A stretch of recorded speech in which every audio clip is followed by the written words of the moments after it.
Lorsque vous arrivez dans un pays étranger, lorsque vous avez voyagé vers un autre pays qui n'est pas votre pays, bien sûr, lorsque vous venez dans ce pays étranger, la toute première chose à faire, avant toute chose, c'est de saluer la terre de ce pays. C'est de saluer la divinité terre de ce pays. Mais surtout dire à la divinité terre de ce pays les raisons qui vous ont poussé à venir dans ce pays. Ceci, je suis en train de m'adresser aux entrepreneurs, aux hommes d'affaires. Vous partez dans un pays pour des histoires de business. Vous venez dans le pays, là, vous commencez à chercher des partenaires d'affaires. Vous ne saluez même pas la divinité de ce pays. Vous devez saluer les esprits de ce pays, les esprits qui gouvernent ce pays, pour qu'en fait, ils puissent vraiment se collaborer à votre façon, pour qu'ensemble, ils puissent vraiment vous guider vers le droit chemin. Maintenant, vous partez, vous n'avertissez aucun esprit. Et là, vous commencez à faire des histoires, ce n'est pas être bien. Ce que je vous dis là, ça semble un peu bizarre pour surtout les Coréens. Mais vous devez savoir que l'univers est régi par des lois. Et dans l'univers, il y a des divinités qui gouvernent.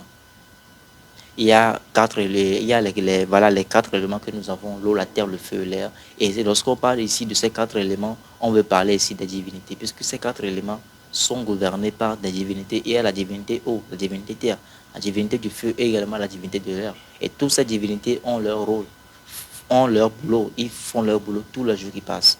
Donc quand vous venez dans un pays étranger, puisque c'est la terre, c'est une divinité aussi. Donc vous allez marcher sur la terre. Ouais, vous allez marcher sur la terre et c'est important pour vous de l'avertir. Donc ce que vous allez faire, c'est quoi? Une fois que vous mettez votre pied sur le sol de ce pays, bon bien sûr, ce n'est pas à l'aéroport vous allez le faire, etc. Mais je veux dire, avant de commencer à mener la démarche qui vous a poussé à venir dans ce pays, vous allez, une fois arrivé, peut-être dans votre hôtel, tout et tout, enlever vos chaussures. Ok, enlevez vos chaussures, même une fois arrivé dans le pays, une fois que vous posez votre premier pied sur le sol de ce pays, si vous pouvez même trouver un endroit pour le faire, faites-le. Ok, qu'est-ce que vous allez faire? Vous allez tout simplement enlever vos chaussures, puiser de l'eau, et là commencer à parler à la terre, verser de l'eau par terre, et maintenant communiquer à la terre. Dites à la terre les raisons qui vous ont poussé à venir dans ce pays. Alors, je salue à tous les esprits qui gouvernent dans ce pays. Je salue les ancêtres méritants de ce pays. Je m'appelle Tata. Je suis venu ici pour telle raison. Je suis venu ici pour lancer tel business. Je me mets en genoux devant vous, je m'incline devant vous pour que vous m'accompagniez durant mon séjour ici, à ce que tout se passe très bien, à ce que mes affaires fonctionnent très bien, à ce que je puisse saisir les opportunités, à ce que les raisons qui m'ont poussé ici voilà, qui m'ont vraiment poussé à venir dans ce pays, je puisse vraiment trouver les solutions à cela. Je puisse vraiment atteindre tous ces objectifs qui m'ont poussé à venir dans ce pays. Vous voyez donc ces genres de vœux comme ça, ces genres de paroles, vous allez prononcer tout en versant l'eau par terre. Ok, vous venez d'avertir non seulement les esprits, mais aussi la divinité terre. Et là, la divinité va opérer à votre façon. Ouais, la divinité va vraiment opérer à votre façon. Ok. Aujourd'hui, vous savez, l'Afrique a tellement ignoré sa spiritualité que beaucoup de choses sombres nous arrivent. Et nous essayons de copier les Blancs. Or qu'on ignore que ces personnes aussi, ils ont aussi leurs histoires qui ne nous montrent forcément pas. Vous voyez? Parce que souvent, quand nous parlons de ces histoires, les gens disent que non, vous dites tout ça, mais nous sommes pauvres. Regardez les Blancs, etc. Qui vous a dit que les Blancs ne font pas leur spiritualité? Eux aussi, ils font leur spiritualité. Mais ils savent que notre spiritualité, si c'est qu'on pourrait vraiment la valoriser, si c'est que chaque Africain devrait valoriser sa culture, sa tradition, mais on serait à un niveau incroyable. Vous ne voyez pas les Blancs, quand les Blancs viennent ici en Afrique, vous ne voyez pas comment, en fait, ils sont vraiment heureux avec nous, ils aiment faire le truc traditionnel, ils aiment la danse vaudou, toutes ces histoires. Mais nous rejetons tout ça. Nous traitons de toutes ces histoires de diable, voilà, etc. Nous le traitons de tous les noms. Eh bien, c'est l'aliénation qu'ils nous ont fait. C'est l'aliénation voilà, mais qui a fait que beaucoup ici rejettent leur culture et adoptent la culture d'autrui. Et ils sont fiers comme ça. Ok. Récemment même, je discutais avec un frère concernant les accidents sur nos voies ici en Afrique. Et je lui disais qu'en fait, la plupart de ces accidents sont causés par des esprits. Il me dit non, pas question. Je lui dis, mais en fait, eh bien, c'est l'ignorance. C'est l'ignorance qui fait que beaucoup de personnes prennent des choses à la légère. Vous allez voir, euh, euh, voilà un jeune comme ça qui fait un accident terrible, le jeune meurt et là les gens disent c'est la volonté de Dieu. Quelle volonté de Dieu? Vous êtes vraiment sûr que Dieu amour, un Dieu qui nous aime vraiment autant, va vraiment appeler son enfant dans ce genre de conditions. Donc, si Dieu veut vraiment appeler son enfant pour qu'il vienne le rejoindre là-bas, entre guillemets, donc c'est via ce moyen-là, c'est via cet accident incroyable que le jeune va partir. Arrêtons d'être un peu, excusez-moi du terme, mais arrêtons d'être un peu bêtes, en fait. Il y a des gens qui disent ça, que non, tout ce que tu fais, bon, c'est la volonté de Dieu. Donc, c'est la volonté de Dieu si une voiture a écrasé le jeune là, c'est la volonté de Dieu. Si on a giflé ta mère, c'est la volonté de Dieu. Si on vous pille, c'est la volonté de Dieu.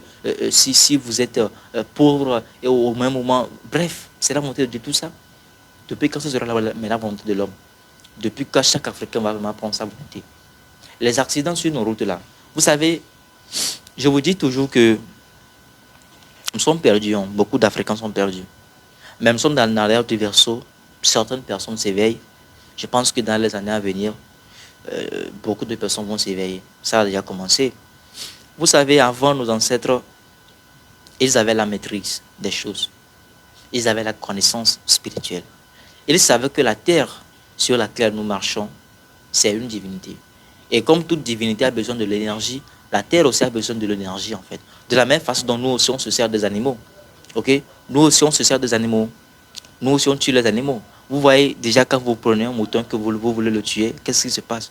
Le mouton crie. Le mouton ne veut pas mourir. Mais vous en foutez de ces lamentations. Vous vous en foutez. Vous le tuez, là vous mangez, vous êtes fiers. C'est de cette façon que les divinités aussi nous voient comme des moutons, comme des poules en fait, comme des poissons. Oui, parce ils sont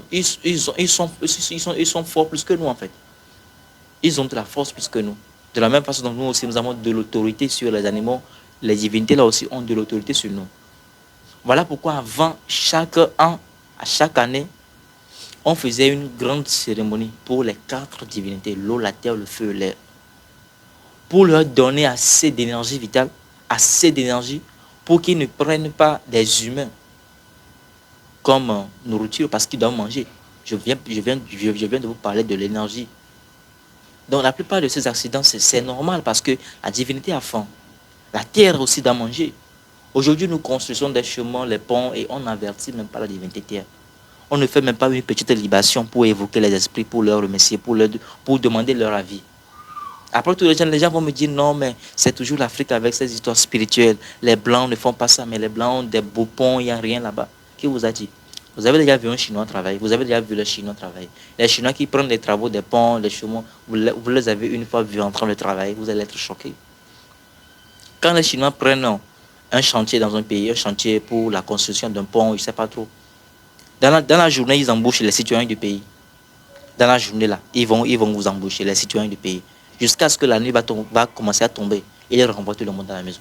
Ils vous payent et puis vous rentrez chez vous. Le lendemain matin, vous revenez, le pont est déjà fait.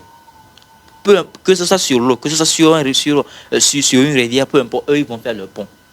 Vous n'êtes jamais demandé, mais comment se fait-il que c'est la nuit qu'eux travaillent? Les Chinois ont aussi leur secret, ont aussi leur spiritualité. Les Chinois communiquent avec les esprits de l'eau. Voilà pourquoi ils ont la capacité de faire les ponts sur les océans, etc. Et bien c'est parce qu'ils ont la capacité de communiquer avec les esprits des eaux. Nos ancêtres aussi le faisaient. Aujourd'hui, si on nous montre que c'est un miracle, excusez-moi, mais je ne suis pas en train de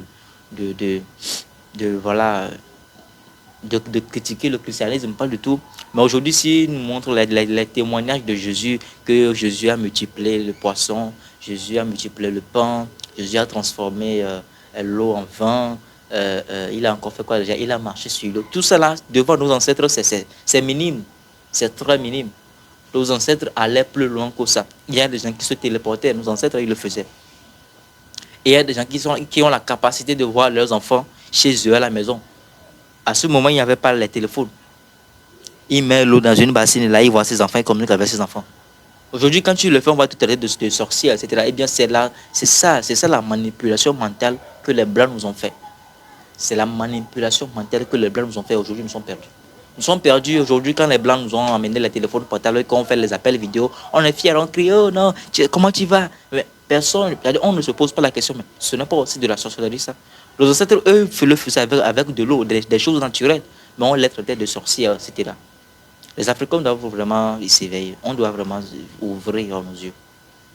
C'est très important. Donc, comme je le disais, ces accidents sont causés souvent par ces esprits-là, puisque eux aussi doivent se nourrir, ils ont besoin de l'énergie. Et même parfois, c'est également les défunts qui sont, c'est-à-dire les personnes qui sont mortes via, ou du moins à travers certains accidents, ce sont les esprits de ces personnes qui causent d'autres accidents. Vous allez souvent voir certaines histoires, ou du moins certains coins là où beaucoup de personnes disent souvent que bon, dans ce coin, dans ce carrefour, il y a à chaque fois, c'est toujours un accident. Tout le jour, il doit forcément avoir un accident. Eh bien, c'est parce que les esprits continuent de venir là-bas. Parce qu'en vrai, quand quelqu'un fait un accident et que la personne décède, dans un premier temps, l'individu n'est pas encore conscient qu'il est mort. Non, ça prend du temps. Donc, c'est à travers les cérémonies qu'on appelle l'individu, on évoque son âme pour lui dire que bon, tu ne fais plus partie de ce monde physique, donc rejoins le monde spirituel, va vers tes ancêtres. Mais on ne le fait plus aujourd'hui. Les gens, même là-bas, si encore la famille est chrétienne, mais c'est foutu pour la personne. On le laisse là-bas, on va aller prier quelque part là, on amène son corps quelque part, on n'évoque même pas son âme pour l'informer que voilà, tu es déjà mort, tu ne fais plus partie de ce monde physique, là, etc. Non. Et là, l'individu, le monsieur n'est pas conscient qu'il est mort. Le monsieur viendra toujours au lieu, viendra toujours c'est-à-dire à l'endroit où l'accident s'est produit, le monsieur viendra là-bas. Et c'est parfois l'esprit du monsieur qui va encore causer d'autres accidents. Parce que la plupart qui font certains accidents bizarres, vous allez voir, le gars conduit tranquillement. Et puis quelque chose passe devant lui comme ça. Et là, il conduit quelque chose et puis un accident terrible. Voilà pourquoi avant, quand un accident se passe quelque part, il arrive que la personne décède, on fait une cérémonie pour enlever l'âme, pour enlever l'esprit du défunt sur la voie, pour l'informer qu'en fait, tu ne fais plus partie d'ici. Rejoindre le monde spirituel. Comme ça, la personne aura la liberté. Parce qu'il y a beaucoup de personnes qui sont mortes, mais qui sont toujours prisonniers de leur propre conscience. C'est-à-dire que leur conscience, c'est-à-dire qu'ils n'ont pas encore pris conscience qu'ils sont déjà morts. Puisqu'en vrai, la mort n'est pas quelque chose de négatif. Vous voyez, quand quelqu'un meurt, qu'il a pris conscience qu'il est mort, en fait, la personne est libre. La personne peut aller n'importe quoi. En fait, il est même plus libre que nous.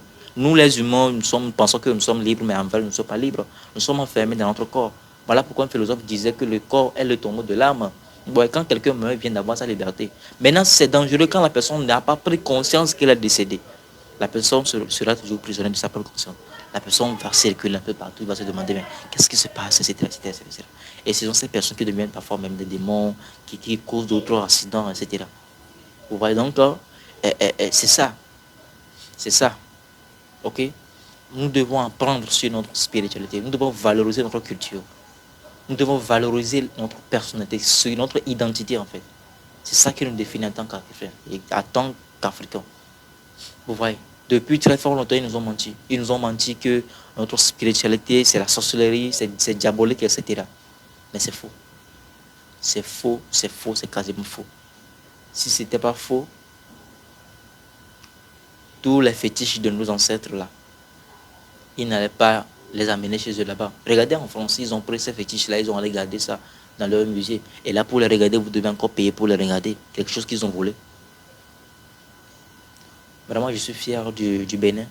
Le Bénin qui fait un boulot excellent.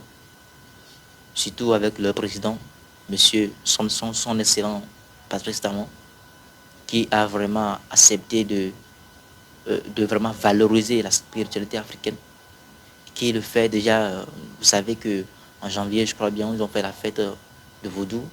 Vraiment, ça a été une expérience incroyable. Je devais venir, mais bon, j'ai été un peu occupé. Mais sûrement, je vais. Franchement, malgré que je ne suis pas venu, mais j'étais tellement heureux en fait. J'étais tellement content. C'est ça notre identité. C'est ça notre spiritualité. On devait l'accepter. Merci.